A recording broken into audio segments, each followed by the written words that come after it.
Hi, I'm James Shillinglaw, and I'm here with Gary Pollard, who's the chairman of Ensemble Travel Group and president of Ambassador Tours in San Francisco. Now, we wanted to talk with Gary because Ensemble just held its annual conference, of course, in virtual form this past week.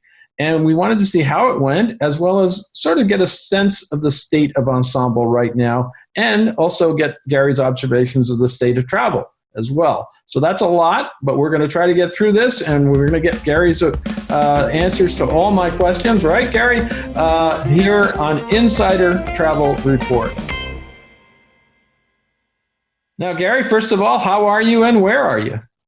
Well, thanks, James. I'm doing well. I'm in just at my home office, actually in Foster City, which is south of San Francisco. And I'm getting used to working in my bunny slippers as opposed to slacks and dress shoes and everything else. The commute is great. The hours are good. It's just I wish I was busier. Well, in my case, I don't know. I don't know what my footwear is for today, but I do know my hours are getting longer and longer. I don't know why, but we seem to be working harder than ever. And I know you want to be working harder taking bookings for travel, but hopefully we're going to get back to that. Now, as I mentioned, you just finished your annual conference, which again was in virtual format. How did the conference go, and what's kind of the feedback you're getting from Ensemble members now? Well, the conference was, in my opinion, a success for the simple reason that it brought people from Ensemble, our members, a lot of first-time advisors who may not normally attend an in-person conference, cost, timing, etc. But it certainly opened up some avenues for advisors to gain a lot of information from our partners, whether they're hotels, cruise lines, airlines, land operators, everybody. They had opportunity to have one-on-one small groups. And I think that was so beneficial because the comments we got back were, thank you. This was great. I met people I wouldn't have known. I've made some contacts for clients when things get, it was a great learning. So it was a combination of being together virtually, but in an avenue that these people never would have come together. They might have had to wait for their host agency or the owner or manager to dispense information. Here they were able to get it firsthand. Well, and also I think if memory serves me well, for covering other conferences in virtual format this year, you probably had better attendance than you even ever had at the live ones, right? Yeah. Well, but again, you look at the cost factor, the travel factor. So I agree, but if this is, it's like Zoom meetings, anything, if you can get people to attend and they're more comfortable in the surrounding, it's a win-win for everybody. So, no, absolutely. And now overall, what are you hearing from Ensemble's member agencies? Because, you're on the board, obviously you're the chairman. Are they surviving this crisis so far, and how? And if not, what more help do they need at this time? There's good outreach coming from our staff at Ensemble, from our CEO, David Harris, and our sales team. And what we hear is there's some struggles. We're not going to deny that people aren't struggling, but I think Ensemble, with the support of the board, has really taken some proactive measures. Our marketing department has really come out with a restart and gone peer-to-peer and asking some of the agency advisors to talk about what are they seeing, what are they doing. So it brings it to a level that everyone can relate to. It's not just this is the greatest deal, it's how to keep communicating with your clients and what to do when it's quiet. When nobody likes it, but is it more education, different platforms to learn, how to use social media better, all the things that we never had time to do.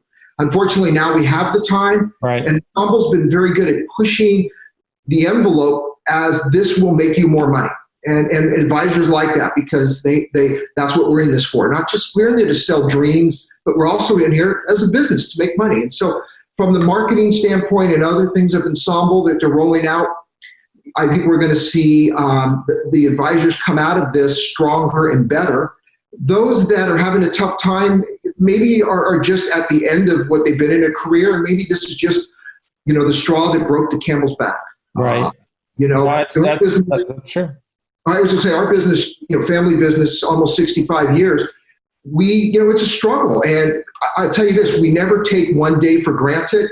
And our goal is to be here for my son, Brian. He's the third generation. I want to see him in for another 65 years. So we want to keep this business going, and we're doing everything we can using the resources to succeed. Now, Ensemble as an organization, and I assume there were some things announced and new programs. What are some of the things Ensemble has been doing specifically to help members get through this and heading into 2021? Well, as I mentioned, the marketing, the restart. Forgive me for not having the exact name in front of me, but the restart program that we're doing through marketing is giving the tools to the advisors to, as I said, to keep in touch with their clients and to make sure that they have access to all our network of resources, whether it's at the conference, it's the hoteliers, it's the airlines, the cruise line. That itself, and on top of it, some deals, has certainly been what we're doing. It was announced that we're doing, or coming out with, hopefully Q1, is the One Connect, which will provide a lot of good resources, some backroom operations, as well as different platforms for agent advisors to take advantage of that minimizes their cost and expense and their time to research. And part of what a consortium should do is not just provide great value and overrides and this, but they should provide tools to help agencies focus on what they do, sell, and let others manage the backroom and help them with components that will just make them more profitable. No, absolutely. And it's good to have a group that can do that and be on your side to get through this. Now, what's the outlook for 2021 and even 2022, since everybody seems to be putting that on sale, let alone 2023? From your own agency's perspective, how are sales for next year and beyond? Well, so everyone that had some form of travel credits, trips that were canceled, we probably have seen it in our own agency about a 90-95% rebook for 21. Then, of course, as some of the cruise lines and started delaying trips further into 21, we're seeing a lot more go for 22 and some even 23. So we're seeing that. What we're not seeing a lot of, unfortunately, is new clients that weren't booked who are on the fence are really sitting on the fence until there's a vaccine or some reassurance in their own well-being that travel is going to be what they expect it to be. Every day you read about quarantine in this country or that country, this state or that state. There's so much up in the air. It's just difficult for people to make commitments. They'll come back. I think 21 is going to be a tough year. We thought 20 was going to be the tough year. I think 21 is not going to be that much better, but 22, 23, if we get this vaccine and people start doing what we need to do around the world, I think we're going to see a brighter day ahead. Is that something you're seeing reflected in other Ensemble members, the ones you chat with all the time? Yeah, I would say so. I don't, I can't give you factual numbers to say 30% is or 40, but we're hearing good information on members that the future looks bright. No, that's great.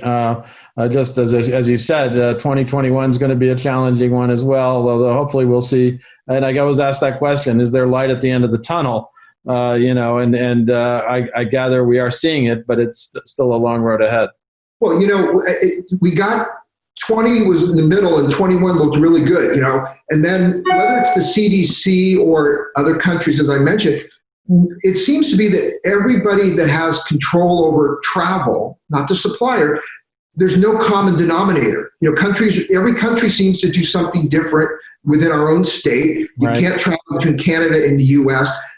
So there's so much out there that it's very hard to grasp and then tell clients that it's okay to go somewhere. Even now, you want to be careful that you don't push too much that it looks like you're just doing it for the bottom line dollar. That you want to be passionate towards what people want to do without over, you don't want to push them, because then it just loses what you're in business for. Yeah, well, I'm keep threatening to write a column called "Too Many Cooks for COVID" because there just so many state, local, federal, agency level. Everybody's got some kind of regulation and national, international levels. It is mind-boggling at times. And in fact, over this past weekend, just before we're talking, the CDC put out another ruling, whatever, that really could have a devastating impact on international travel. So it's you just don't know what's going to happen. Let's talk a little bit about your own. Yeah, go ahead. I'm sorry. Let me just back up. Take, for example, you have these pharmaceutical companies making the vaccine. One company is 70% effective, one's 94, one's 90.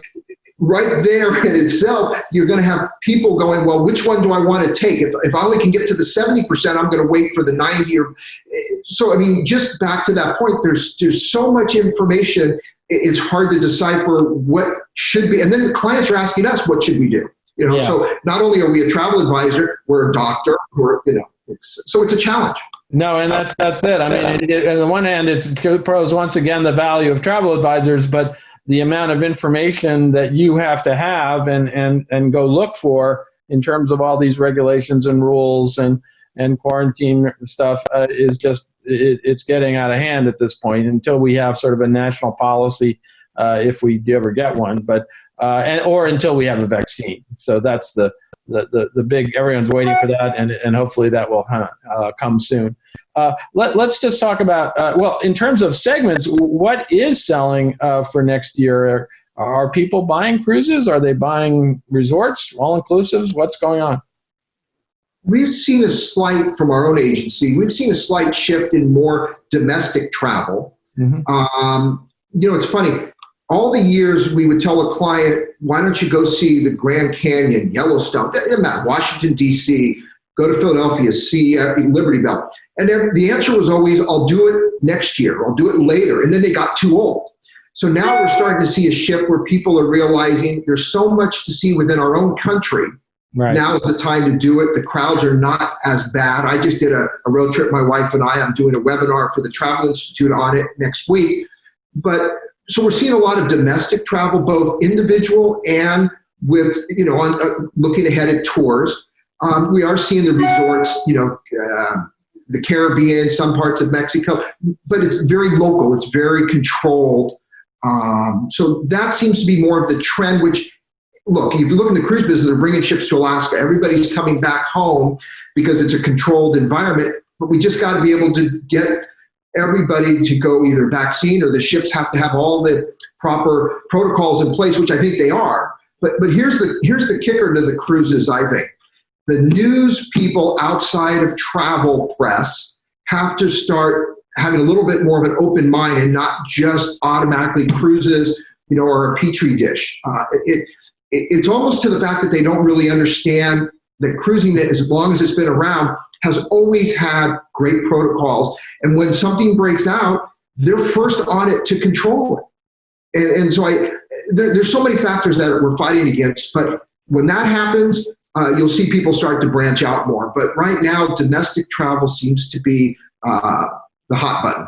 No, absolutely. And that's what many predicted, although then we had the issue with different states having different regulations, and it often became difficult. I was in, I'll tell you a secret. I was in Rhode Island, and I came back, and I didn't realize that was a quarantine state from New York. Now, did I pay attention to the quarantine? Yeah, of course I did. But that's the kind of thing that was happening. Nevada was quarantined by New York. So it was a challenge even domestically for a little while, though, as I have seen, as you have, an increase in interest. I guess the other question is for cruising, and I'm, look, I'm in journalism. I look at consumer journalists. They really don't understand cruising. They'd rather go for the sensational, and they were doing that even in the most recent incident, when I saw some of my colleagues on Inside Edition, being interviewed, which, hopefully educated a little bit, but it's a tough road to get them to understand what cruising is all about and what the risks are. And it's not really helped by the CDC, to be honest with you. Yeah. And I think whether it's the CDC or the news, I think when they talk to the CEOs of Carnival Corporation or Royal Caribbean, et cetera, I think they already know they're going to get I don't want to say a sales pitch, but they're going to get the answers they want to hear. I would rather them talk to advisors. Now, I'm not saying just myself, but there's thousands of us that have so much experience from what's happened with clients over the years that they would get a little more of how, not just going on a cruise, but what it's doing to the industry, to our own industry, and getting more of a bigger picture, as opposed to saying we don't advise going on a cruise ship because it's not healthy.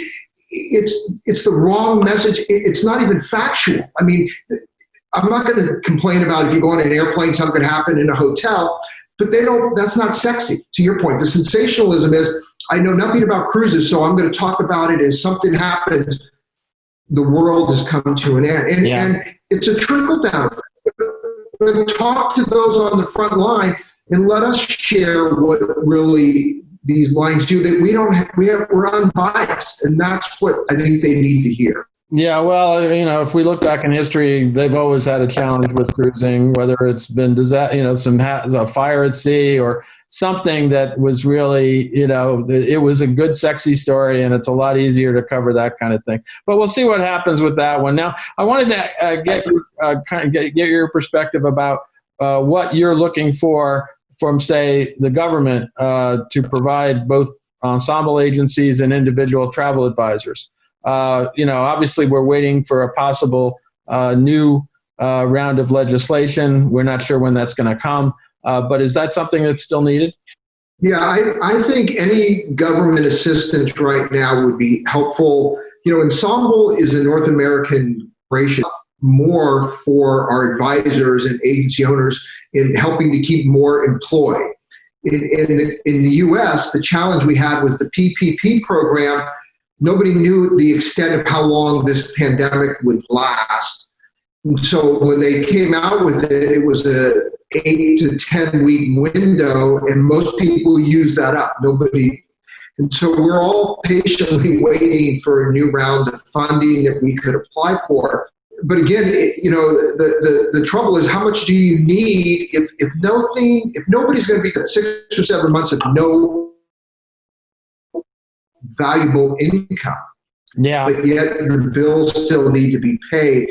So Ensembles, we're working with some lenders in order to help our members out with, not be able to give them assistance, but to be able to keep Ensemble going strong, to be able to provide resources for them to stay afloat. Sometimes there's more than just the monetary value, but we're all trying to work together to make everything as easy as possible, but waiting on the bureaucrats in government. Yeah, no, it's been a bit challenging the whole time, and of course now hopefully we'll get some kind of relief either before in January or after. Overall, what's your assessment of where Ensemble is right now as an organization? What are its strengths and what are its challenges as it heads into 2021? Well, I think the strengths are longevity as a consortium. I think it's as strong as all its members that are affiliated with Ensemble. And collectively, I think we're a very tight family. We like to consider ourselves family just because of the longevity. So that's a strength. I think the strength of our resources, we're going to come out with one Connect that's going to be rolling out, as I said, and hopefully in the first quarter, we'll add to our proposition. I don't know if there's weaknesses that are just attributed to Ensemble. I think there's weaknesses in our industry that the strong are going to stay strong, but those that are weak, hopefully they reach out. We always encourage with our communication from Ensemble to let us know when we're talking to them or them to us, what is it you need? And let us try to maybe put people together. If somebody wants to get out of this business, can we find somebody that might be able to help their clientele? Whatever the needs are, we need to network within our own consortia. It's so imperative that we don't just let our members fend for themselves. And Ensemble's never been like that. And I, from the board's perspective, we're not going to let anybody just go by the wayside. But you can only lead a horse to water. That's as much as we can do, and hope they still have the energy to want to drink. That's all. Not drink the water as the horse. No, absolutely. Now, is there anything else you want to get out about what's going on with Ensemble now? And I'll have to apologize to our audience because we are experiencing some issues on my end, but we're hearing your voice loud and clear, and we do these on podcasts too, so it's good form. No, I would say, I would only stress that Ensemble seems to be in touch and in tune with its members. And I believe that when this all starts to come back together, that we're going to be a stronger organization, just because we all learn from when things are not as good because of whatever factors, you learn to retool. And if you can retool and be sharp, you will come out shining at the other end. And I believe Ensemble, and I would wish this on all the consortia, that everybody is using these opportunities to become better for this industry, because this industry isn't just Ensemble, it's not Signature, it's not Travel Leaders, it is everybody. And that's the key, is we're all in this together. Well, Gary, I want to thank you for taking the time to speak with us. Again, I apologize for the technical, the internet connection where I am is just not good. It's not you, it's me, as they say. But we have heard your words loud and clear, and I'm happy to hear that Ensemble is addressing the issues faced by its members and proceeding ahead and looking forward to that better day that will happen either in late 21 or 22. Perfect. I thank you for the time, James, and the opportunity, and I hope you get your internet connected or working better just for your own peace of mind so you can watch the news. Absolutely. Well, Gary, again, thanks very much. And I am James Schillinglaw, and this is Insider Travel Report.